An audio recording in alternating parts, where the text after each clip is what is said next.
First of all, congrats on your little bump. Congrats on your little bump. His wardrobe was beautiful. Story. Yeah. In 2010, the set of Green Lantern was buzzing with more than just superhero energy. Ryan Reynolds and Blake Lively weren't just co-stars. They were the center of something that had people whispering behind the scenes. At the time, Ryan was still married to Scarlett Johansson, and Blake was publicly dating her Gossip Girl co-star, Penn Badgley. Insiders said the chemistry between Ryan and Blake was impossible to ignore. They were constantly giggling, touching, and sneaking in moments of flirty banter. According to people who were there, the two acted like more than just colleagues. And things got even more intense during the film's press tour, where fans couldn't help but notice how electric their connection looked on stage and off. Despite their claims of being just friends, they were spending a suspicious amount of time alone. Just 3 months after the tour, Blake ended things with Penn. That same month, Ryan and Scarlett announced their split. Without naming names, Scarlett dropped a sharp insight into her failed marriage. She said the logistics of being with another actor are challenging. Even if one person is more successful than the other, that also proves challenging. There may be a competitive thing. Many believed she was talking about Ryan and possibly throwing a not-so-subtle jab at Blake, who was quickly rising as a new Hollywood darling. Just a few weeks after Ryan and Scarlett announced their separation, a waitress in New York came forward with a claim that turned heads. She said she served Blake and Ryan during a cozy dinner in December 2010, just the two of them, laughing, flirting, and looking very much like a couple. If you didn't know who they were, she said, you'd think they were dating. Then came the tweet that nearly broke the internet. Kat Marnell, a controversial writer for Glamour and Vice, dropped a now-deleted bombshell.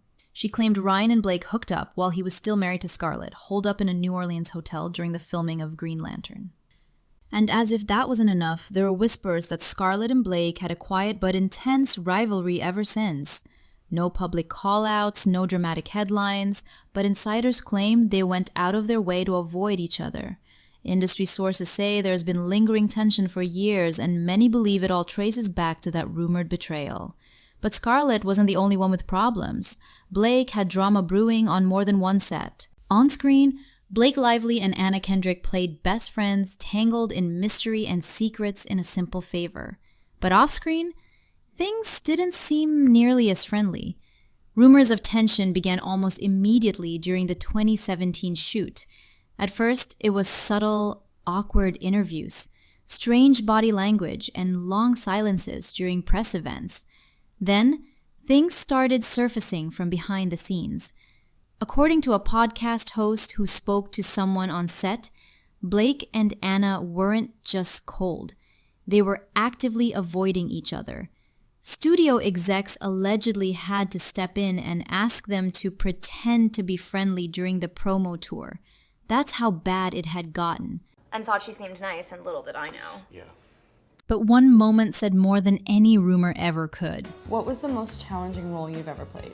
That has nothing to do with me. Next question. During a BuzzFeed interview, Anna looked straight at Blake and said, "That was the day I decided I hated you." She laughed as if it was a joke, but her tone didn't exactly scream just kidding. Blake tried to play it off, but the tension was thick, and that wasn't the only time Anna made a comment like that in public. The feud, some say, started over something surprisingly petty. According to an insider, Anna allegedly insisted on having her photoshopped in the movie poster to match or outshine Blake's photo. She was also reportedly pushing for more solo promotion and screen time, and when Anna allegedly made jokes about Taylor Swift, Blake's real-life best friend, that might have been the final straw. Despite following each other on social media, Anna even admitted she uses Instagram's mute feature and strongly hinted she muted Blake. Not exactly the move of a close friend. I've muted some people. Now that it's a function on Twitter and Instagram, there's a couple people that I have muted. To the world, Blake Lively and Leighton Meester were the ultimate on-screen besties. Serena and Blair, the stylish duo who ruled the Gossip Girl universe. But behind the designer clothes and Manhattan drama, things weren't nearly as glamorous. Rumors swirled during the show's later seasons that Blake and Leighton weren't exactly getting along. I think I'm just brunette because of the books. And everyone knows blondes are nicer anyway. Insiders claimed there was a growing chill between the two. The reason? Competition. Both actresses were fighting for the spotlight, screen time, wardrobe budgets, and storyline focus. And Blake, whose career was beginning to take off beyond the series, allegedly didn't appreciate Leighton getting a bigger wardrobe allowance without her knowing. Their tension wasn't just gossip. In 2017, Gossip Girl executive producer Joshua Safran confirmed the long-standing speculation. He said, Blake and Leighton were not friends. They were friendly, but not like Serena and Blair. According to him, they had very different personalities, and while they didn't hate each other, they weren't close either. Other sources claimed things got worse as the series neared its end. Both actresses allegedly wanted to be the face of Gossip Girl's finale. They stopped hanging out between scenes, avoided eye contact, and slowly drifted apart, forcing their castmates to take sides just to keep things running smoothly. Before Ryan Reynolds, Blake Lively briefly dated Leonardo DiCaprio. Things were short-lived but not drama-free. At a 2016 Amphar gala long after their split, Leo was reportedly caught winking and smiling at Blake, right in front of Ryan. According to one insider, Ryan was furious. He even pulled Blake aside and told her to stop looking at Leo. But the chemistry was hard to ignore, and the moment only fueled rumors that Leo wasn't exactly thrilled about losing her. Then there's Henry Golding, Blake's co-star in A Simple Favor. On the surface, everything looked smooth. But in interviews, Henry admitted he was nervous on set and questioned his confidence daily. Why? Insiders and some fans say it was Blake's unpredictable energy. She allegedly improvised a bold moment that left Henry visibly uncomfortable. A fan claimed Blake even admitted she made him uneasy for shock value. Not exactly the warmest working dynamic. Zendaya and Blake Lively never worked together, but a moment at a Michael Kors fashion show raised eyebrows. Body language experts claimed Zendaya gave both Blake and Emily Blunt a cold look, interpreted by fans as a subtle diss. Zendaya later responded on Twitter saying, "I was looking at the runway. Y'all messy, that's all."